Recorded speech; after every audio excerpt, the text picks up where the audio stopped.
Hello everyone, welcome to my channel. তো guys, আমি আজকে সন্ধেবেলা যে বিষয়টি পড়ছিলাম আমার মনে হলো সেটি আমি তোমাদের কাছে তুলে ধরি, তাই আজকের এই ভিডিওটি করা। তো আমি ইউটিউবে অনেক ডেমো ক্লাস দেখলাম, কিন্তু সেখানে ডেমোর থেকে বেশি অভিনয় করা হচ্ছে, অ্যাক্টিং করা হচ্ছে বেশি।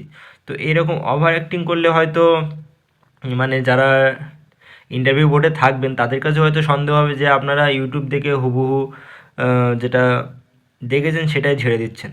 তো এখানে দেখুন খুব সুন্দর করে লেখা আছে যে ক্লাস ডেমনস্ট্রেশন কিভাবে দিতে হয়। তো আমি এখানে তোমাদের একটু পড়ে পড়ে জাস্ট শোনাচ্ছি। ডেমনস্ট্রেশন কথাটি বারবার আমি উচ্চারণ করব না, আমি সেটাকে জাস্ট ডেমো বলবো। এখানে বলছে কি যে শিক্ষা জগতে এই যে ডেমোটি, এটি খুবই গুরুত্বপূর্ণ বিষয়।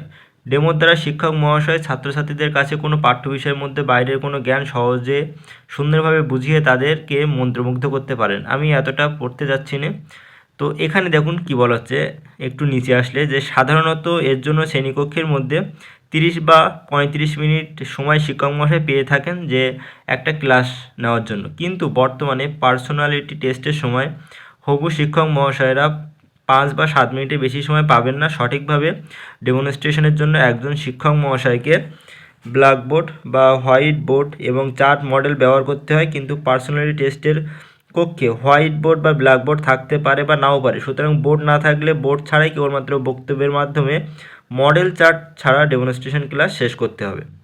এরপরে দেখো, কিছু বিষয় তোমাদের মনে রাখতে হবে।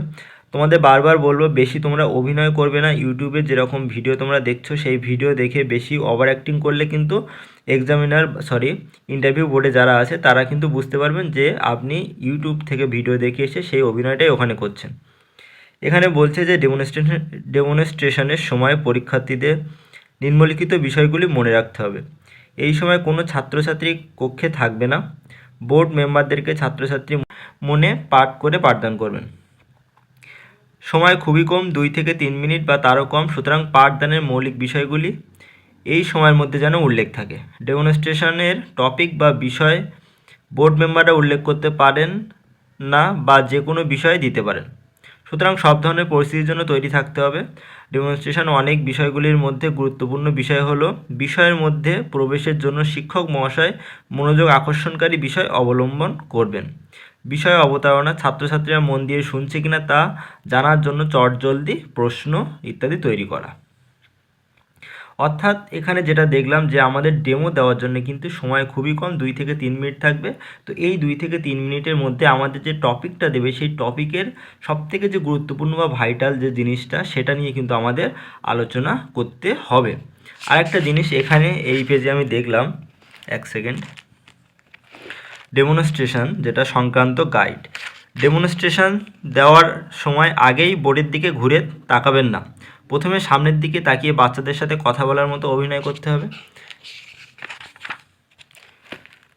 তারপর বোর্ডের বাম দিকে তারিখ, শ্রেণী এগুলি লিখুন। ডান দিকে বিষয়, একক, উপ একক বা আজকের পাঠ লিখুন। যদি লিখতে বলে তবেই লিখবেন, না হলে লেখার দরকার নেই।